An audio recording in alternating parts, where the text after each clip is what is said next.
am here with Sebastian for episode 6, the final closing episode of a wonderful series that Sebastian has been leading us through, the Wellness Client Autopilot. Today we are going to be closing things off, or rather Sebastian is, with social media. You didn't think that you'd get through all of this and not have to address social media. So if you did, you were wrong. So really looking forward, as a millennial female, I'm very much looking forward to this episode. So I will pass it over to you. Awesome. Thank you so much, Kiki.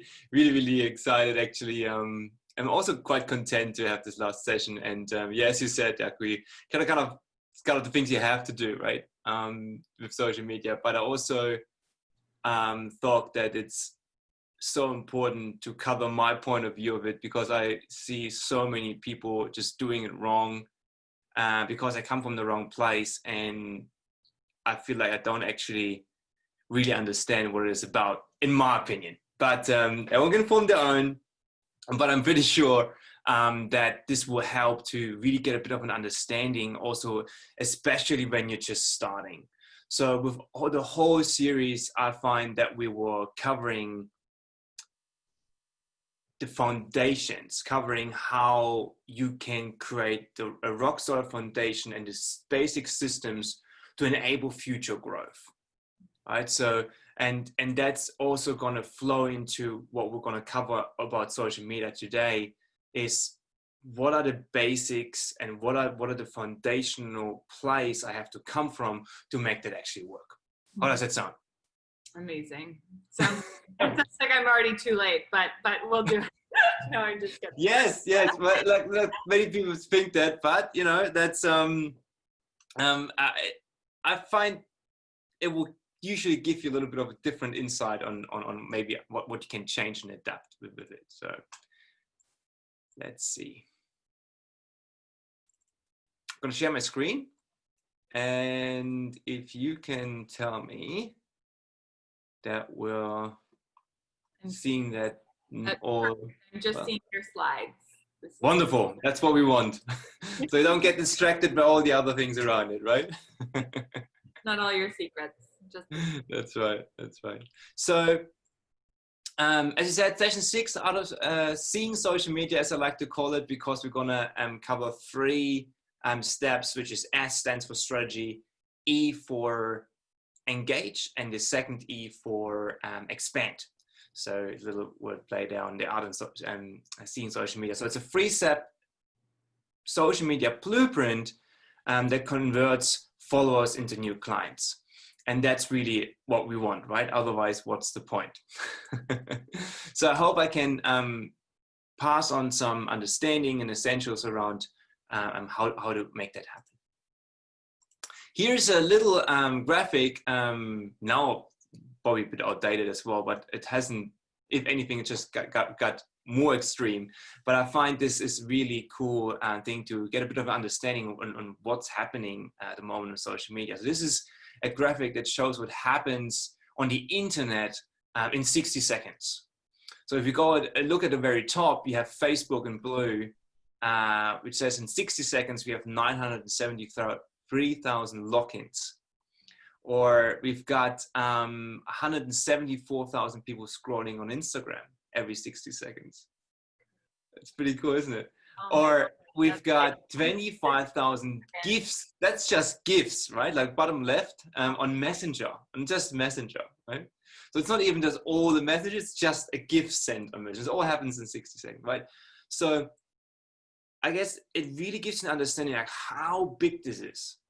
Now it's like a massive ocean where you're trying to drop little things in the hope that something happens, right? So it's an amazing opportunity, but at the same time, it's also a huge thing to just get lost in and completely distracted from what you actually want to achieve with your business.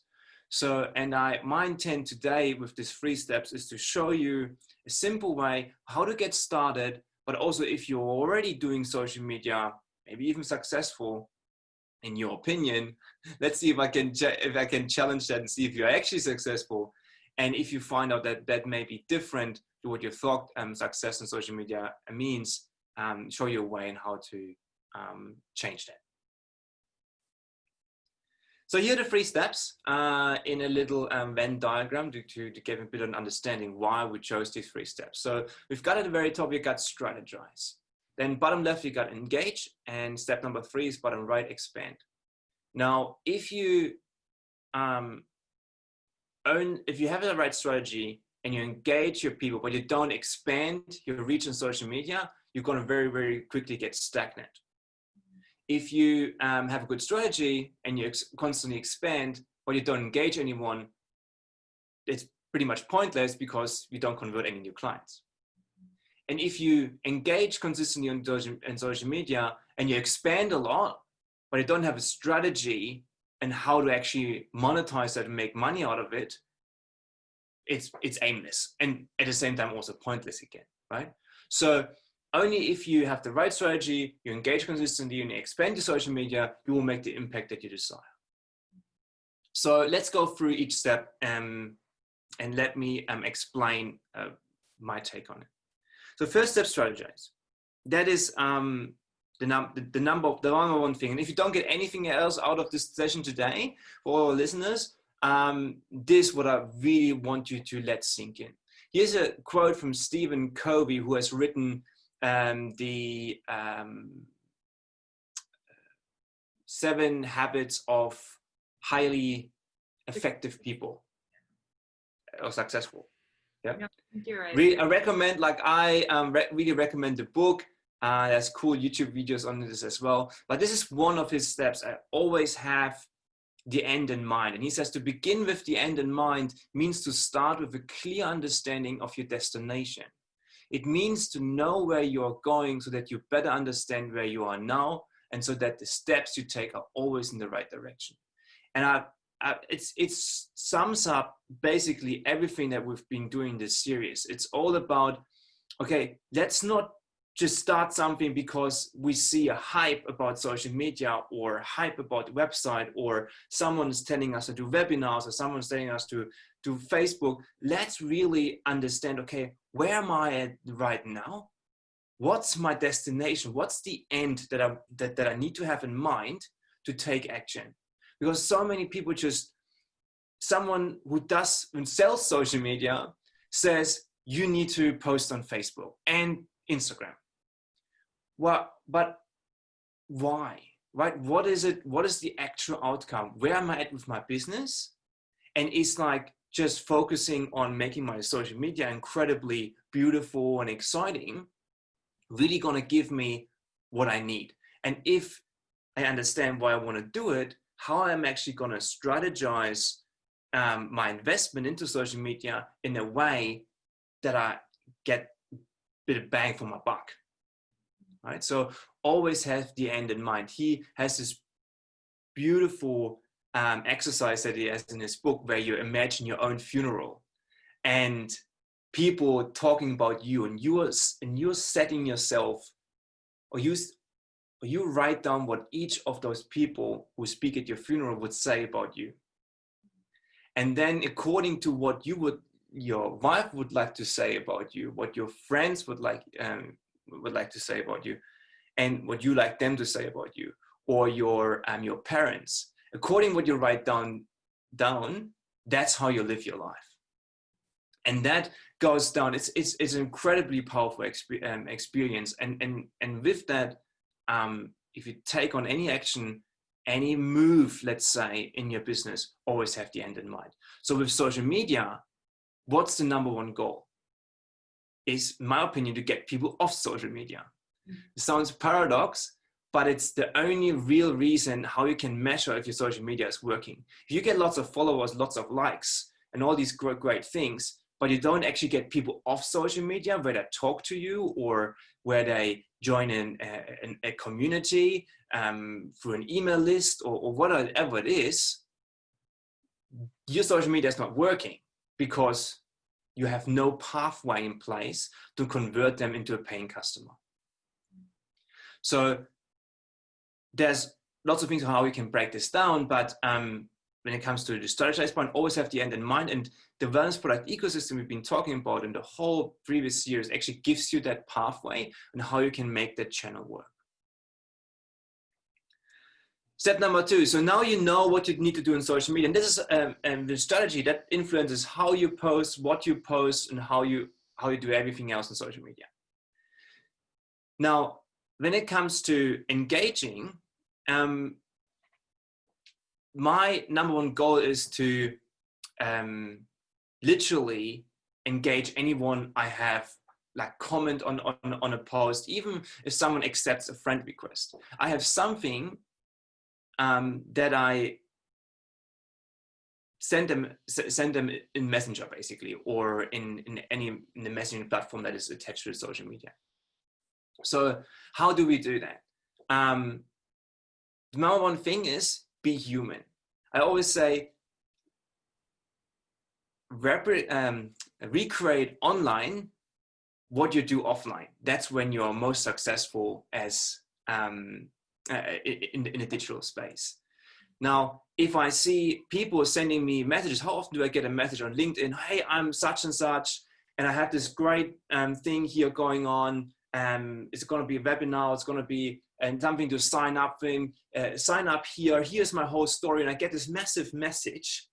I was like, when do you ever do that when you meet someone for the first time?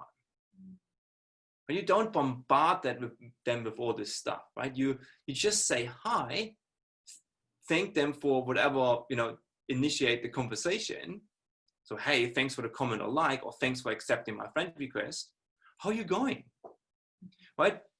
When we started this conversation today to start this recording, you asked me, hey, how has your last month been? But you don't tell me right away about all your stuff. Right? It's just be human, right? So I think that's a big thing many people forget. So if you have the right strategy and you do your posting and you start engaging, always remember, just be human. So you send this initial message. It's a bit of an action plan, and that we put down that's very much focused on our wellness product ecosystem, what we've been talking about. So you do your posting aimed at getting people off social media with whatever you have in mind, right? So even if it's signing them up for a freebie, getting them into a group, selling a product, whatever it is.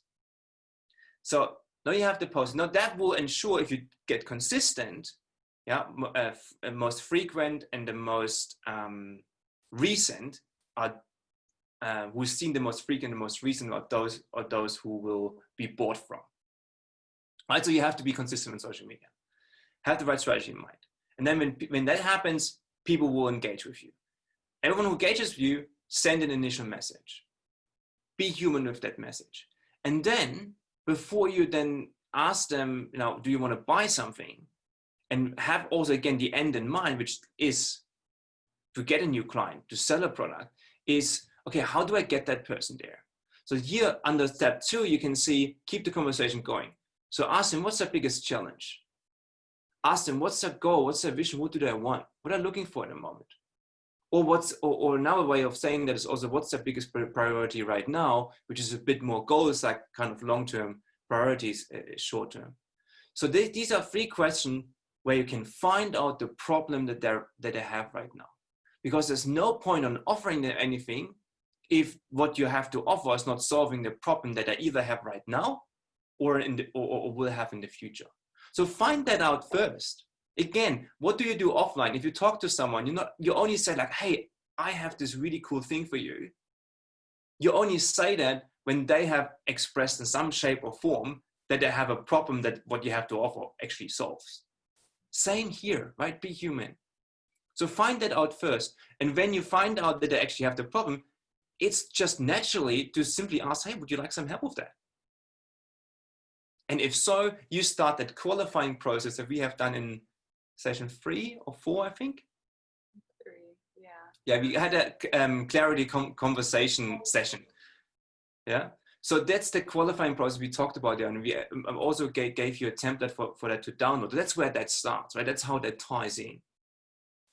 Now, if they don't need help, that's cool as well. Maybe you have a Facebook group that you can send them to, or you just said, like, hey, here's a free resource. If you like it, take it or leave it, or connect them with someone that they're looking for. Everyone is looking to connect with someone usually.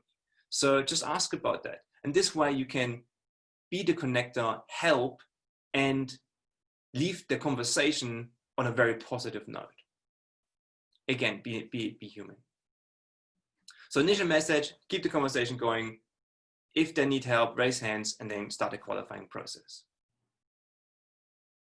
So now you've got a strategy, you know how to engage. That alone will take care of your warm network, right? Your warm people in your network. And you can really quickly run through every one of them by setting a daily goals, like say, message 3 people once a day, for instance. You can run through your warm network and you can filter out who's ready and who's not in a very non-selly human way, which I really like about it. But then at some stage you will run out of that. So you want to avoid running out of that. So that's where step 3 comes into place, which is expand your network. So with that, again, add the right people. The quality of your network determines the ROI, return on investment, on your social media activities. So what do I mean by that? There's no point of randomly adding anyone. Again, have the end in mind. What type of people do you want in your network? Do you want people who don't have a profile picture? Simple as that, right? On LinkedIn, you find that still, right? Probably someone who's signed up for an account and never used it. Do you want them in your network? No. That just take up space that could be freed up for someone else.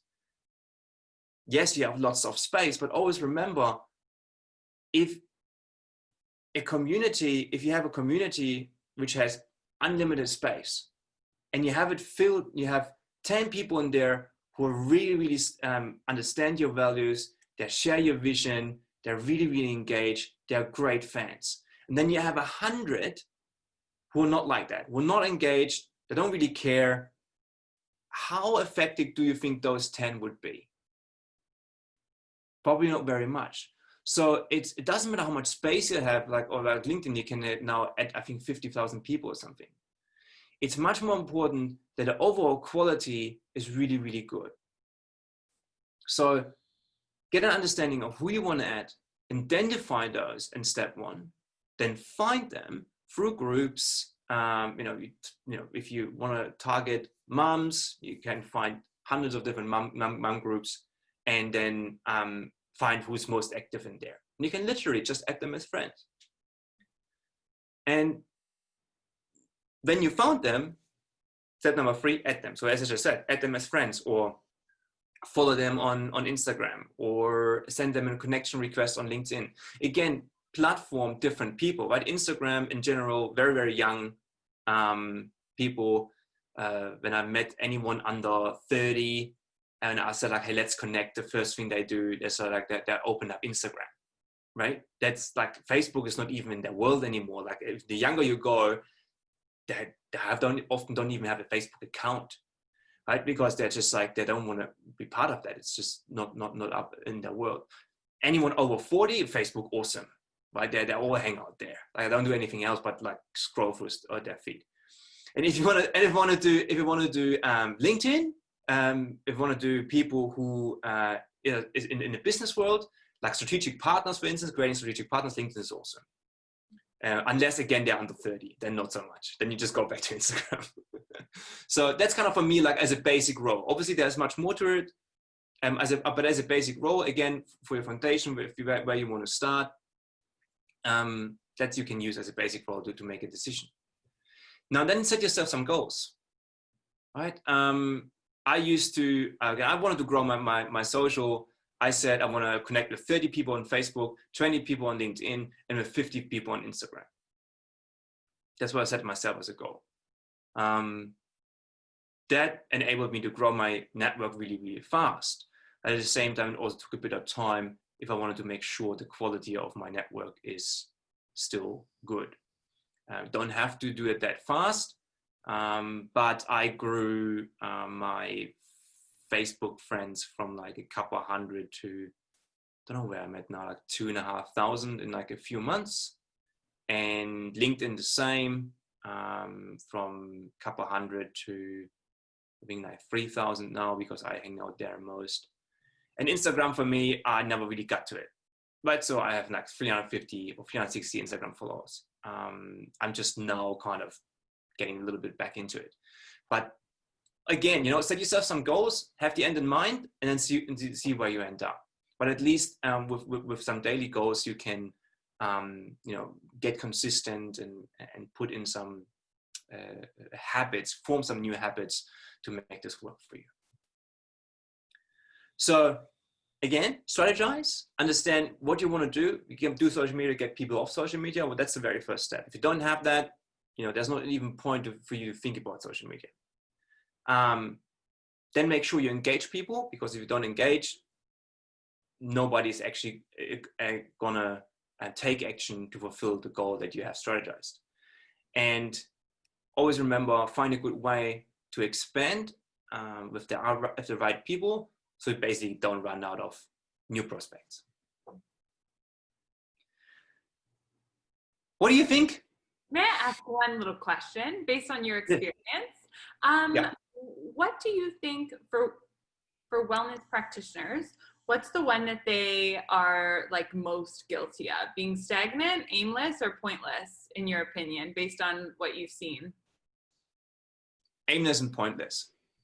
So okay. yeah, literally. And let me clarify this. There's also a lot around branding, Mm-hmm. right? If you're seen, people see you, that obviously creates a certain energy around you, and that certainly helps with your business, Mm-hmm. right? So if people see you all the time, you don't have this, or maybe your end goal may even be to just do branding. That's fine for you. Then okay. If you see like how that really helps you, that's fine as well. But that's what I see. The biggest problem is that don't set the right aim, the right end, and then they just get overwhelmed and fatigued by it. Yeah. Because then there's always so much going on, right? There's someone else saying, this is now how you need to do Facebook ads with videos. You need to Facebook ads with lots of pictures. You need to do Facebook ads at least in 3 months. You can do it in just a week. Do videos, do that, do this. So it's so easy to get overwhelmed by that. So if you have your aim, if you have your end in mind, it will be very structured, and you're like, okay, this is where I'm at. This is what I need to do. And I'm fine with that. Love it. Thank you, Sebastian. And I guess for everyone watching, I really do want to drive home that reminder point of, just because it's online, like, doesn't mean you're not being human. And so really, if anything, to walk away from this is like reminding yourself, like, I'm a human being. I'm here to serve. I'm here to, connect with people in a meaningful way, and you can't really go wrong. So yeah. Thank you, Sebastian. My pleasure. But that's the end of our little journey there, right? And I will say to those watching still, make sure you come join us on the Meal Garden Professionals Facebook group, so that you can keep in touch that way. And thank you everyone for watching. Thank you too.